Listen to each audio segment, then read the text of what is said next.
प्यारे विद्यार्थियों, अगला हमारा टॉपिक है राजस्थान में किसान आंदोलन। बहुत इम्पॉर्टेंट टॉपिक है। इसके बारे में देखते हैं कि राजस्थान में कृषक आंदोलन की शुरुआत बिजोलिया से हुई थी। बिजोलिया के पहले भी एक आंदोलन हो गया था शुरू, जो कि 1880 में जाट किसान आंदोलन के नाम से जाना जाता है। और जाट किसान आंदोलन मातृकुंडिया चित्तौड़ में प्रारंभ हो गया था। मेवाड़ में ही शुरुआत हुई थी, लेकिन ये 22 जून को शुरू होते हुए और जुलाई के अंत के पहले ही ये आंदोलन समाप्त हो जाता है, जिस कारण से इसे इतना महत्व नहीं दिया गया। इसी कारण से जो बिजोलिया किसान आंदोलन है उसे सबसे पहला संगठित और व्यापक आंदोलन माना जाता है। अब यहाँ आंदोलन की समय अवधि देखते हैं कि 1897 से लेकर 1941 तक ये आंदोलन चला। सबसे लंबा चलने वाला किसान आंदोलन कौन सा है? बिजोलिया किसान आंदोलन। मोस्ट इम्पॉर्टेंट है। जो बच्चे तैयारी कर रहे हैं, जो लोग पढ़ रहे हैं, उन्हें अच्छे से पता है कि बिजोलिया किसान आंदोलन से बहुत अच्छे से बहुत ज़्यादा क्वेश्चन पूछे जाते हैं हर एग्ज़ाम में। तो ये जो आंदोलन था वो 3 चरणों में था।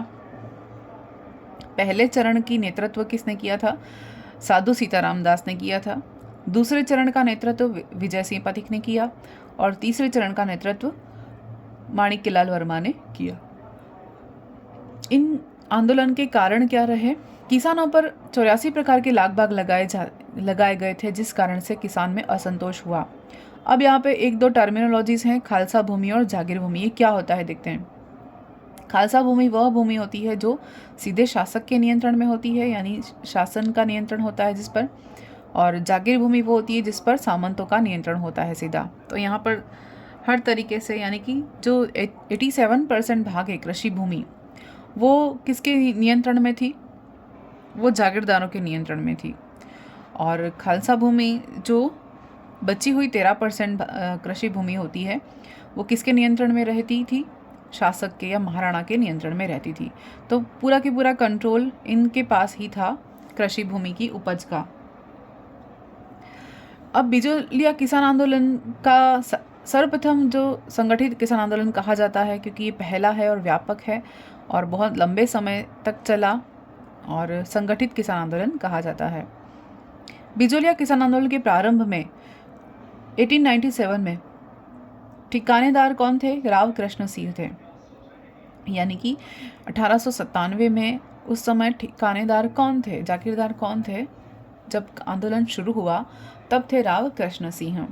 अब ये ठिकाने की स्थापना हुई कैसे थी? ये ठिकाना या बिजोलिया किसान आंदोलन ठिकाना बना कैसे? तो इसकी स्थापना हुई थी जगनेर के अशोक परमार के द्वारा। और जगनेर के अशोक परमार को ये जागीर दी किसने?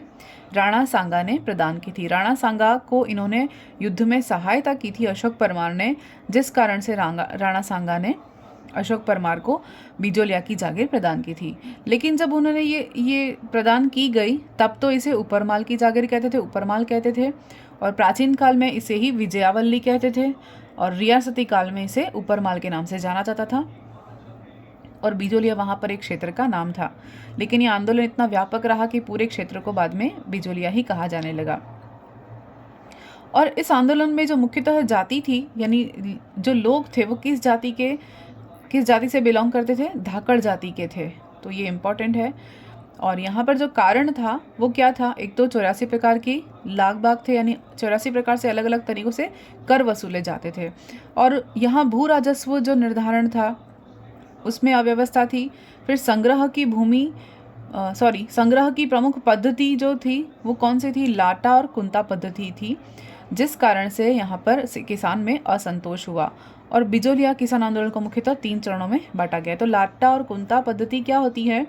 जैसे किसानों की जो फसल बनती है, उस फसल की जो गठरियाँ हैं उन्हें लाटा कहते थे। और कुंता यानी कि एक रैंडम अनुमान लगा देना, एक रैंडम अगर गैस लगा देना कि हाँ इस पर्टिकुलर जो उनकी फसल होती है या गठरियाँ हैं उनका कितना अमाउंट होना चाहिए, उनका कितना वेट होना चाहिए, उस वेट के अकॉर्डिंग, उनका अनुमानित वेट के अकॉर्डिंग अनुमानित कर वसूला जाने लगा। तो ये लाटा कुंता इस प्रकार की पद्धति थी। लाटा यानी कि फसल के जो गठरियाँ बनती हैं वो, और कुंता यानी कि रैंडम जो उन्होंने एक गैस करके हम अनुमान लगा के किसी चीज़ का मोल लगाते हैं या किसी चीज़ के ऊपर गैस करते हैं, वो कुंता पद्धति कही जाती है। यानी अनुमानित आंकड़े, चाहे वो मशीन वजन के तौल पे हो या रुपयों के तौल पर हो। फिर इसको 3 चरणों में बांटा। तो पहला जो चरण है वो क्या है, 1897 से लेके 1915 से 16, हम कहते हैं 15 मानते हैं, 1915 तक चला। सबसे पहले क्या होता है, 1894 में नए जागीरदार जो बने थे राव कृष्ण सिंह, उन्होंने क्या कर दिया, किसानों के प्रति नीति और जागीर प्रबंधन में बहुत सारे परिवर्तन कर दिए। और इनके पहले कौन थे, राव कृष्ण सिंह के पहले राव गोविंद दास ठिकानेदार थे। और जैसे ये नए जागीरदार बने वैसे उन्होंने क्या कर दिया, बहुत सारे अलग अलग जागीर प्रबंधन में बहुत सारे परिवर्तन कर दिए, कुछ नीतियां परिवर्तित की। फिर 1897 में ऊपरमाल के किसानों ने गंगाराम धाकड़ के पिता की मृत्यु के भोज के अवसर पर गिरधारीपुरा गांव में सामूहिक रूप से विचार विमर्श कर किसानों की ओर से बैरीसाल गांव के नानजी और गोपाल निवास के ठाकरी पटेल को उदयपुर भेजकर ठिकानों के जुल्मों के विरुद्ध मेवाड़ महाराणा फतेह सिंह को शिकायत करने का निर्णय किया। क्या हो रहा है, ये जो राव कृष्ण सिंह थे उन्होंने अलग अलग तरीके से कर लगाना शुरू कर दिया था और किसानों में असंतोष होने लगा। और उसकी जो नीति और जागीर प्रबंधन थी वो थोड़ी सी मिसमैनेजमेंट था, जिसके कारण किसानों को तकलीफ हुई। और जो उस गांव के धाकड़ जाति के जो किसान थे वहाँ पर गंगाराम नामक का व्यक्ति था। उसने क्या किया, अपने पिता के मृत्यु के भोज के अवसर पर सभी गांव वालों को बुलाया। और गांव कौन सा था, गिरधारीपुरा गांव। उस गांव में सभी जो गांव के लोग थे सामूहिक रूप से बैठे और विचार विमर्श किया और अपने ऊपर जो टैक्स लग रहे थे उन टैक्स के बारे में डिस्कस किया, बातें की। और उन विचार विमर्श के द्वारा क्या कंक्लूजन निकला कि उन्होंने क्या डिसाइड किया कि उस किसान की ओर से किसान यानी कि हम पूरे किसानों की ओर से बैरीसाल गांव के 2 व्यक्ति थे वहाँ पर बैठे हुए थे। गांव कौन सा है, बैरीसाल, ये भी क्वेश्चन बन सकता है। और वहाँ के 2 जो व्यक्ति थे, एक तो नानजी और गोपाल निवास के ठाकरी पटेल। तो नानजी कहाँ के थे, बैरीसाल के, और ठाकरी पटेल कहाँ के थे, गोपाल निवास के थे। उन दोनों को क्या करना है, उनको दोनों को उदयपुर जाना है और उदयपुर जाकर महाराणा को शिकायत करनी है। किसकी शिकायत करनी है, वो जागीरदार जो है कृष्ण सिंह, उसकी शिकायत करनी है। ठिकानेदार की शिकायत करने की, वो ठिकानेदार क्या कर रहा है, जुल्म कर रहा है। और इस बारे में उन्होंने मेवाड़ के महाराणा फतेह सिंह से शिकायत करने का निर्णय लिया। तो ये डिस्कशन वहाँ पर चला। कब, 1897 में। कहाँ पर, ऊपरमाल में किस गांव में, गंगाराम के पिता के मृत्यु के अवसर पर वो किस गांव में इकट्ठा हुए थे, गिरधारीपुरा गांव में। और जो 2 व्यक्तियों को भेजा जाना था वो व्यक्ति कौन थे, बैरीसाल के तो नानजी थे और गोपाल निवास के ठाकरी पटेल।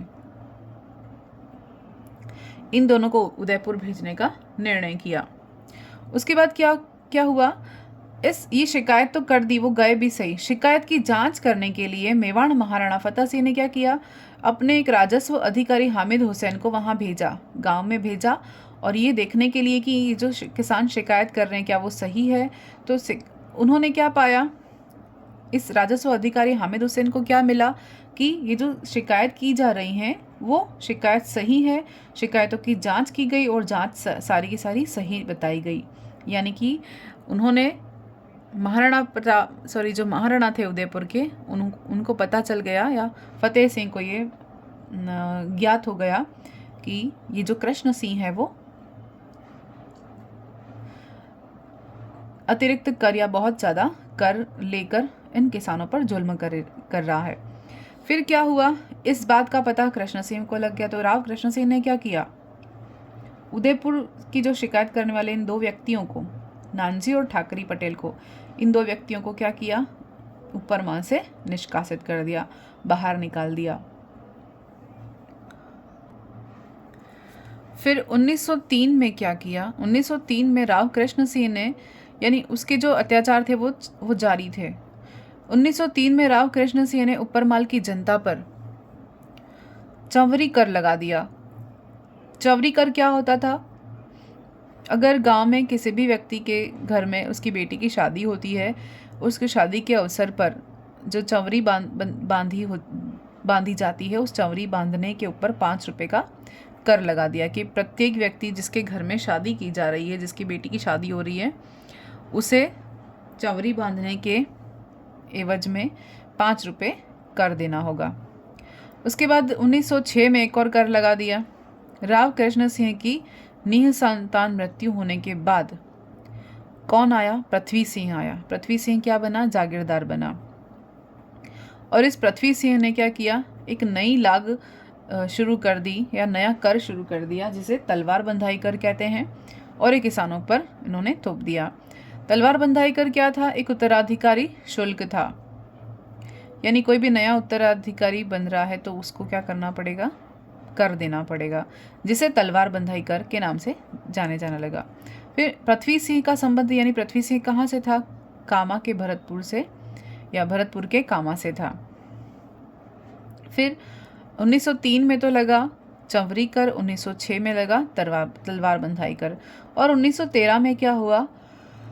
1913 में किसानों ने साधु सीताराम दास, फतह करण चारण, ब्रह्मदेव दाधिच, नाथूलाल कामदार, रामजी लाल सुनार के नेतृत्व में इस कर का विरोध किया। यानी ये जो कर लगाए गए थे तो 1913 में इन सभी ने, कौन कौन थे विरोध करने वाले? नाम क्वेश्चन में आ सकते हैं। साधु सीताराम दास, फतह करण चारण, ब्रह्मदेव दाधिच, नाथूलाल कामदार, रामजी लाल सुनार के नेतृत्व में विरोध किया। फिर अंत में क्या हुआ? विरोध का परिणाम क्या निकला कि जो 84 प्रकार की या 81 प्रकार की लाग बाग थी, उसमें से 6 लाग समाप्त कर दी। तो 6 समाप्त कर दी। उसके बाद राव पृथ्वी सिंह की मृत्यु हुई। तो राव पृथ्वी सिंह की मृत्यु के बाद उसका बेटा पुत्र केसरी सिंह वो जागीरदार बना, और केसरी सिंह तो छोटा था, तो और दरबार में अमर सिंह राणावत को प्रशासक बनाया गया और डूंगर भाटी को प्रशासक बनाया गया।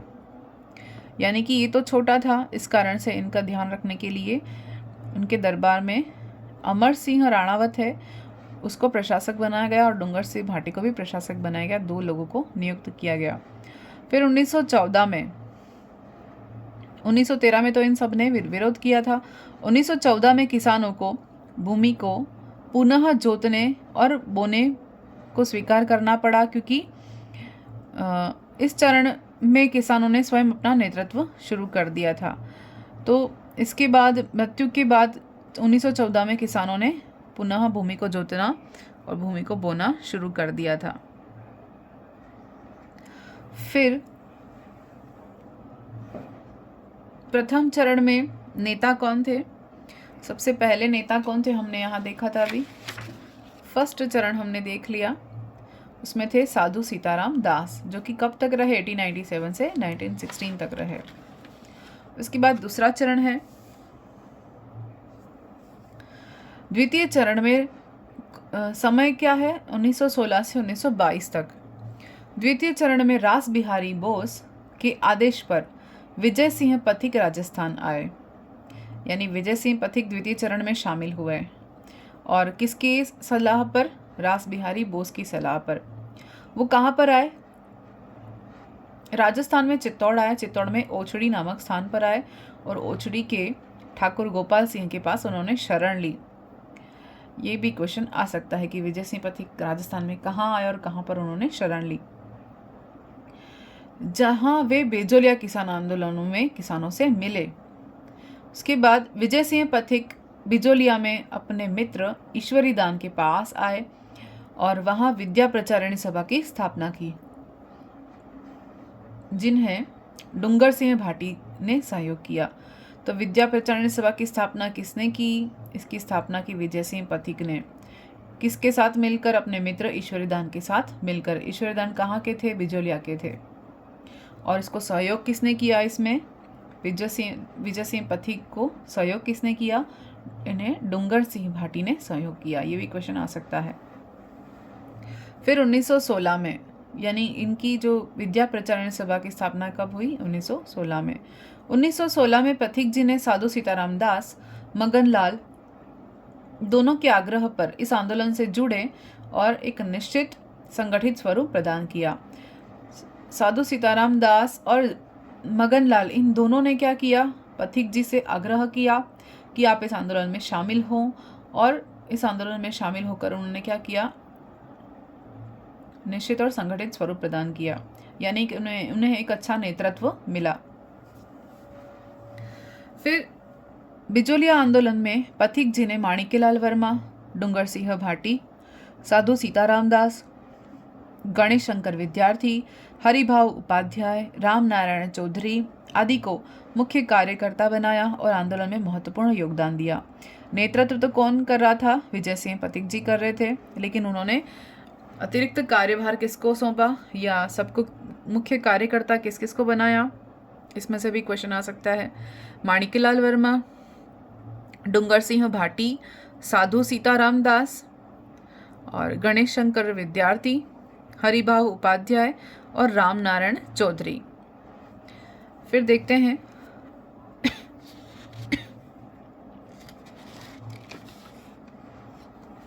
पथिक जी ने क्या किया? मेवाड़ी भाषा में हस्तलिखित समाचार पत्र जिसका नाम है ऊपरमाल का डंका, ये लिखा और गांव-गांव पहुंचाया।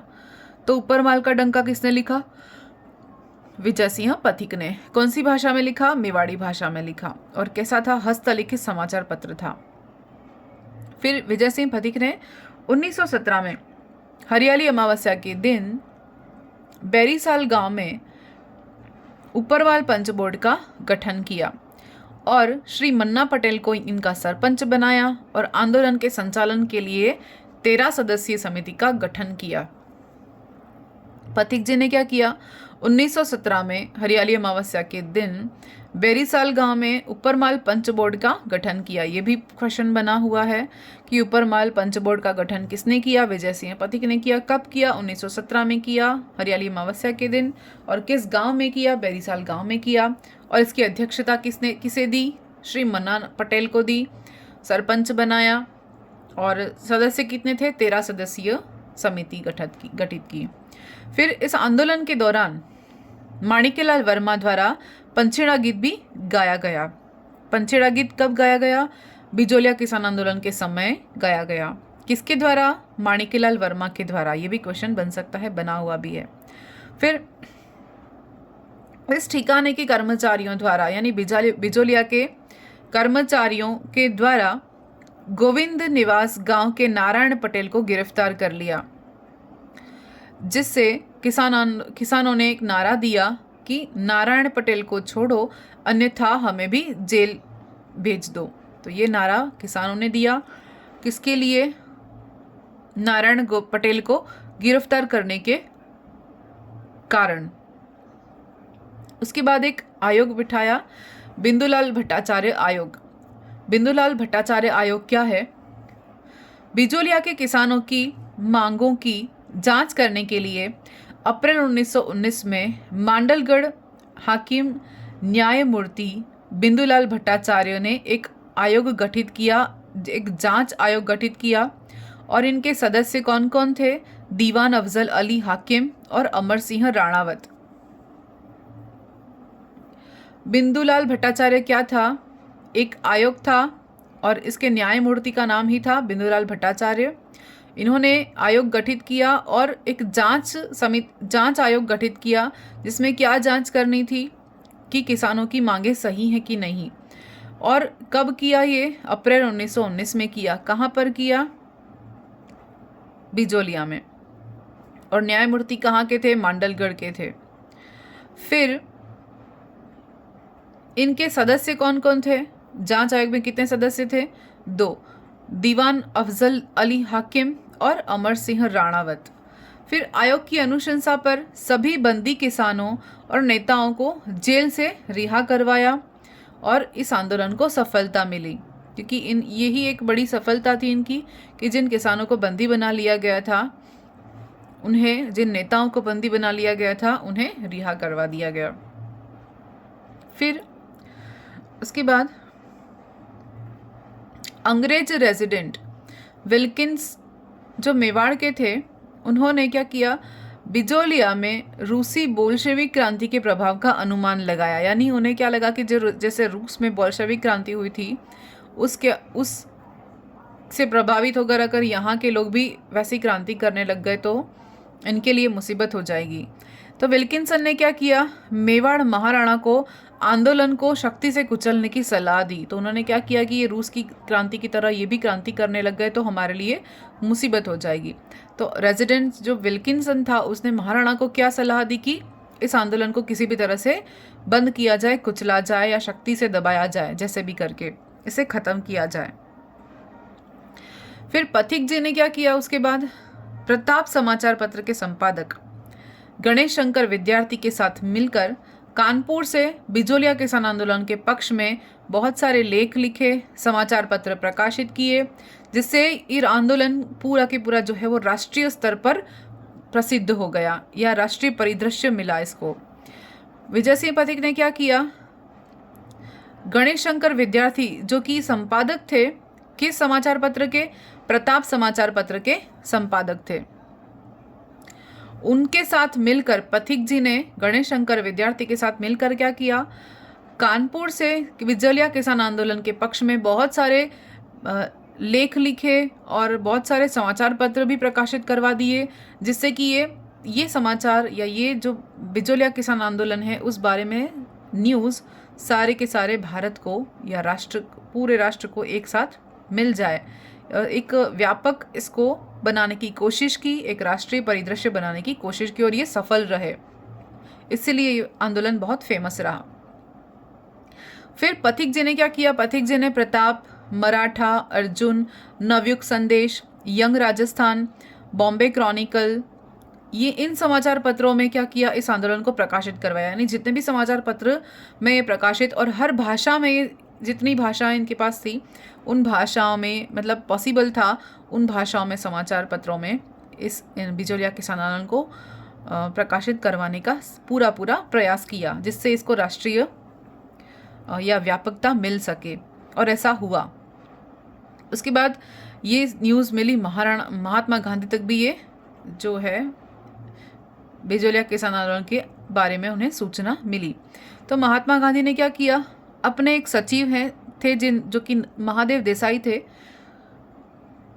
उन महादेव देसाई को पथिक जी के साथ बिजोलिया भेजा, उनकी सहायता करने के लिए बिजोलिया भेजा। किसे, महादेव देसाई को। कौन थे, सचिव थे। किसके सचिव थे, महात्मा गांधी के सचिव थे। फिर ठिकाने, यानी कि ये जो बिजोलिया था, इस ठिकाने ने पीवल भूमि यानी कि सिंचित भूमि का लगान बढ़ा दिया। अभी भी लगान और कर बढ़ ही रहे थे, जिससे कि किसान पंचायत अधिवेशन में इस मामले को रखा गया और गांधी जी ने जागीरदारों के द्वारा की जाने वाली अत्याचारों की भरसक आलोचना की। फिर ये तो द्वितीय चरण हुआ। इसके बाद 1920 में पथिक जी ने राम नारायण चौधरी के साथ मिलकर अजमेर से राजस्थान केसरी नामक समाचार पत्र निकाला। इन्होंने पहले तो गणेश शंकर विद्यार्थी के साथ मिलकर बहुत सारे समाचार पत्र निकाले और लेख लिखे और हर भाषाओं में और हर स्थान पर इन्हें प्रकाशित करवाया।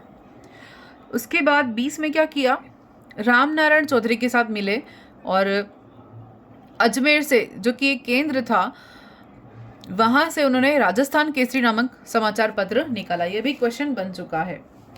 1920 में मेवाड़ महाराणा फतेह सिंह द्वारा फिर से एक जांच आयोग बिठाई गई, जिसके सदस्य कौन कौन थे, सदस्य कौन कौन थे, तख्त सिंह, पंडित रमाकांत मालवीय और ठाकुर राज सिंह। तो ये सभी इस आयोग के, जांच आयोग के सदस्य थे। बिठाई किसने, मेवाड़ के महाराणा फतेह सिंह ने। फिर 1919 में, यानी इसके पहले, पथिक जी वर्धा चले गए थे 1920 ये इनसे मिलने के पहले पथिक जी कहाँ चले गए थे? 1919 में वर्धा चले गए थे। वहां पर उन्होंने क्या किया? राजस्थान सेवा संघ की स्थापना की। राजस्थान सेवा संघ की स्थापना कब हुई? 1919 में हुई। और राजस्थान केसरी समाचार पत्र कब निकाला? 1920 में। वहीं से पथिक जी ने राजस्थान केसरी पत्र निकाला था और जिसकी आर्थिक जिम्मेदारी किसने उठाई? सेठ जमनालाल बजाज ने उठाई। इस समय बिजोलिया किसान आंदोलन का संचालन पूर्ण रूप से माणिक्यलाल वर्मा ने किया।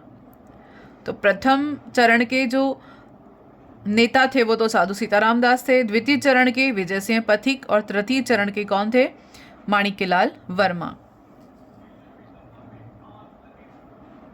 फिर Rajputana AGG mister Robert Holland और उनके सचिव कर्नल ओगालवी या आजलवी, जो भी बोलें, वो उदयपुर के ब्रिटिश रेजिडेंट विल्किंस और उदयपुर के दीवान प्रभाष चंद्र चटर्जी, उदयपुर का सीमा शुल्क सायम हाकिम बिहारीलाल आदि भारत सरकार द्वारा गठित समिति के सदस्य थे।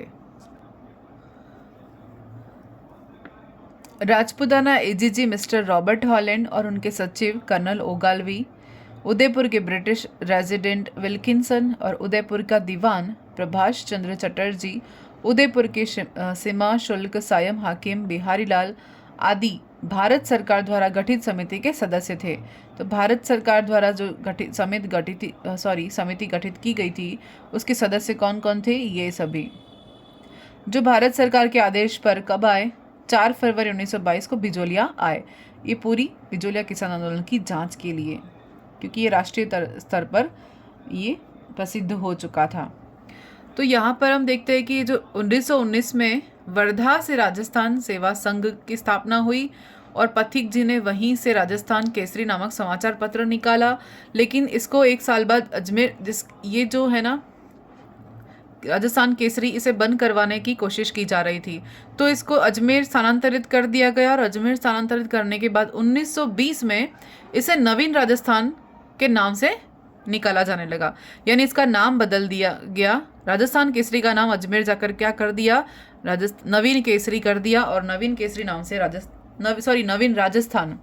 नवीन राजस्थान नाम से समाचार पत्र निकाला जाने लगा अजमेर से।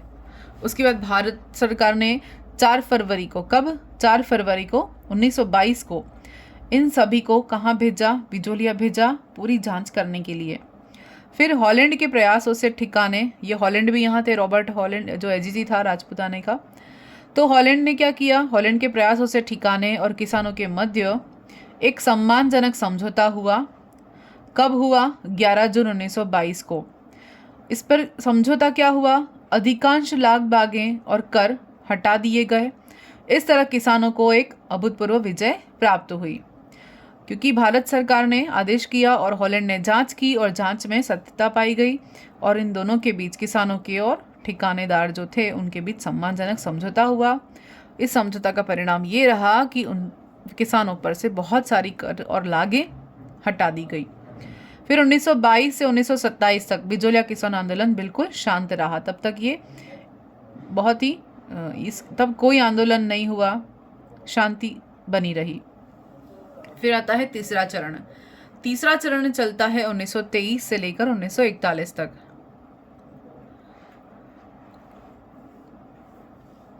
1923 में राव के विवाह के समय ठिकाना किसानों से बेगार लेना चाह रहा था, यानी जागीरदार था, उसका विवाह हुआ उस समय पर। जो ठिकाना है वो किसानों से क्या करना चाहा उसने? जागीर लेना या बेगार लेना चाहा। फिर 1926 में ठिकानों में बंदोबस्त हुआ। जनवरी 1927 में मेवाड़ के बंदोबस्त अधिकारी ट्रेंच बिजोलिया आया और ठिकानों द्वारा लगान दरें बढ़ा देने के कारण विरोध हुआ, जिस विरोध के स्वरूप किसानों ने मई 1927 में इस ऊपर माल की ज़मीनों से इस्तीफा दे दिया, कि उन्होंने मना कर दिया कि हम इस पर खेती नहीं करेंगे। ये लाग बाग बढ़ाने के कारण। उसके लिए मेवाड़ के बंदोबस्त के लिए जो अधिकारी आए वो ट्रेंच, अधिकारी का नाम था ट्रेंच, वो बिजोली आया और इसकी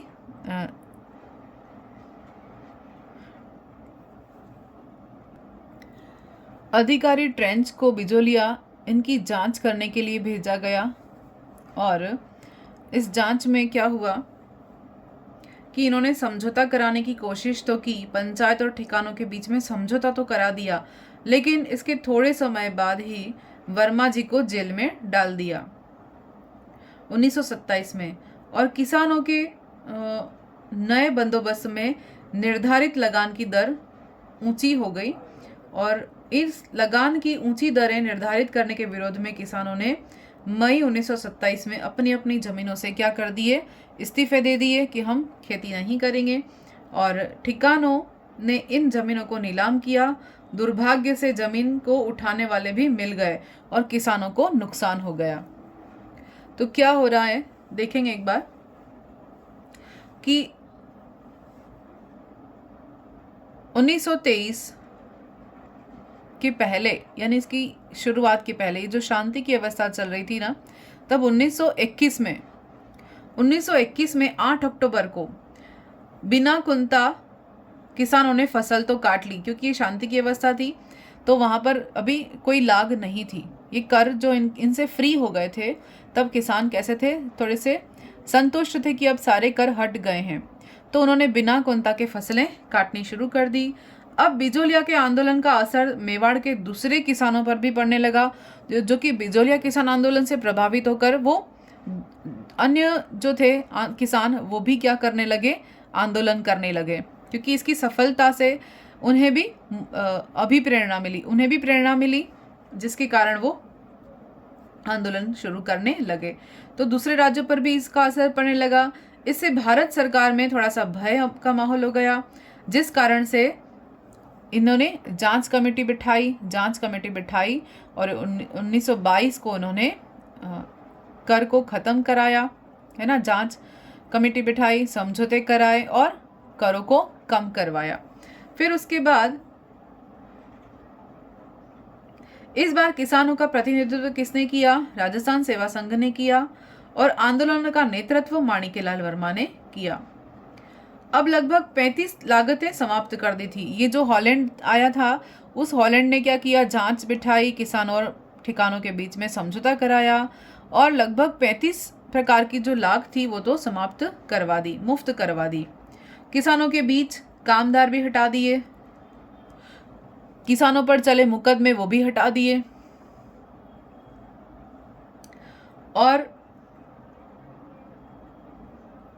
जिन किसानों की ज़मीनें दूसरे के कब्जों में थी वो भी उन्हें वापस मिल गई। और दुर्भाग्य से समझौता ठिकाने की बदनीयती के कारण टिकाऊ नहीं रह पाया, यानी कि ये जो समझौता था बहुत लंबे समय तक नहीं चल पाया। तो 1923 में ही क्या हुआ, बिजोलिया के राव का विवाह हुआ। 1923 में क्या हुआ, बिजोलिया के राव का विवाह हुआ, तो वापस से उन्हें कर लेने का बहाना मिल गया, विवाह के बहाने, तो बेगार लेना प्रारंभ कर दिया।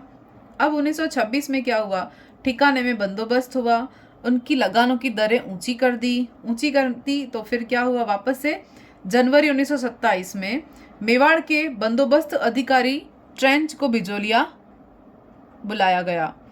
मेवाड़ का बंदोबस्त अधिकारी कौन, ट्रेंच, इसे कहाँ बुलाया गया, बिजोलिया बुलाया गया।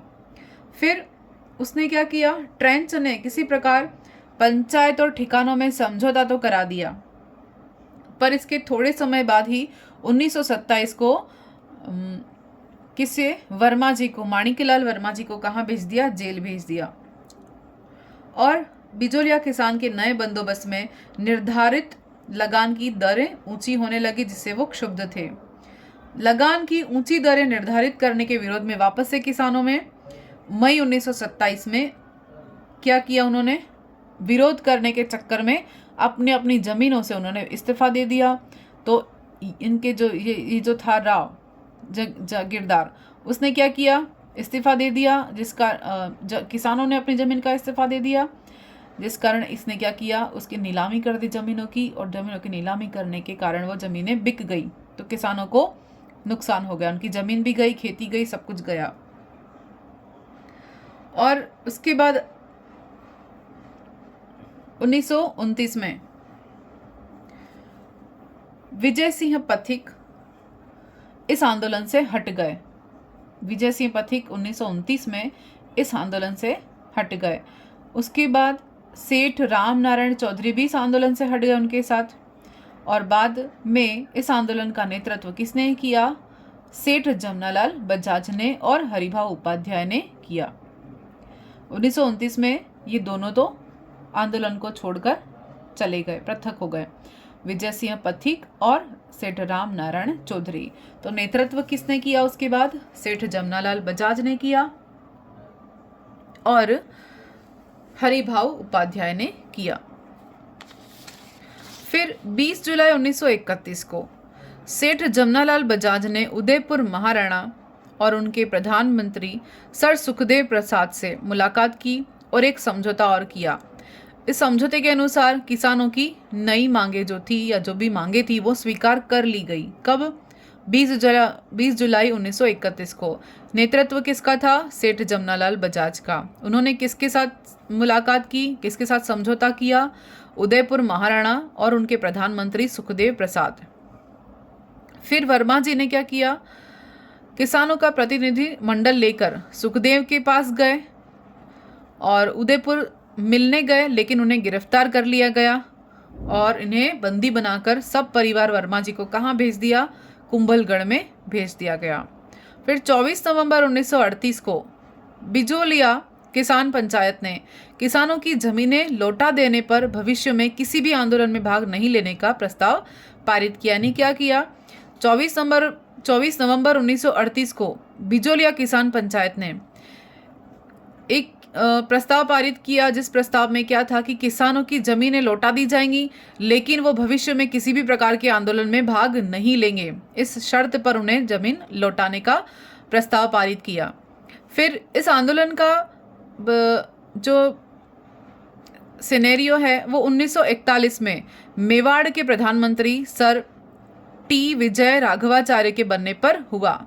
यानी कि जो पृष्ठभूमि पूरी तैयार हुई, पटाक्षेप जो है 1941 में मेवाड़ के प्रधानमंत्री कौन थे? सर टी विजय राघवाचार्य, उनके बनने पर तय हुआ। उन्होंने क्या किया? राजस्व विभाग के मंत्री डॉक्टर मोहन सिंह मेहता को समस्या का अंतिम समाधान करने के लिए बिजोलिया भेजा। और इसमें पंचायत के सरपंच किस्ना पटेल, किसान पंचायत के कार्यकर्ता गणपत लाल वर्मा आदि का सराहनीय सहयोग रहा, क्योंकि उन्होंने मदद की और श्री माणिकलाल वर्मा जी को सफलता मिली और यह उनके जीवन की सबसे बड़ी सफलता थी।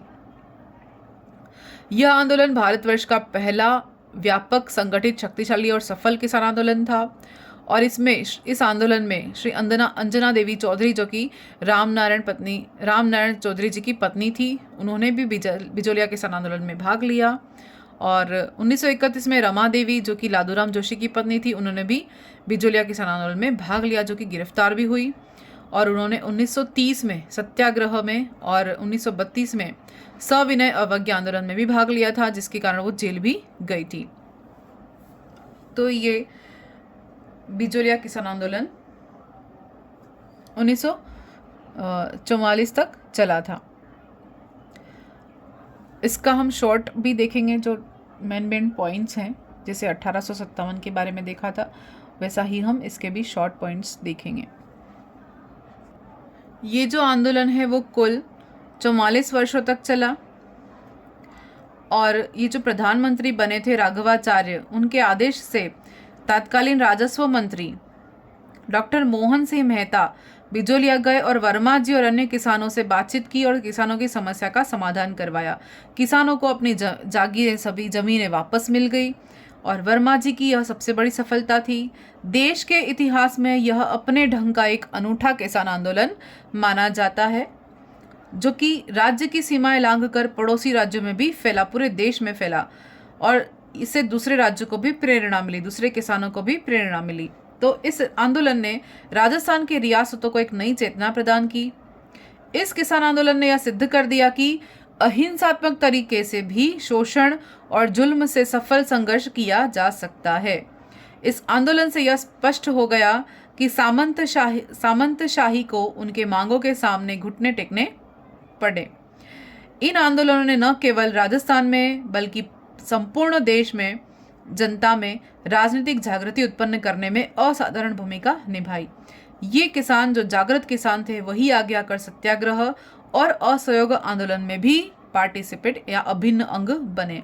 यानी यही के जो किसान आंदोलन है वो वही आगे जाके सत्याग्रह में भी उन्होंने भाग लिया और असहयोग आंदोलन में भी भाग लिया। तो ये था अपना बिजोलिया का किसान आंदोलन संपूर्ण होता है और शॉर्ट नोट्स इसके हम बाद में देखेंगे। धन्यवाद।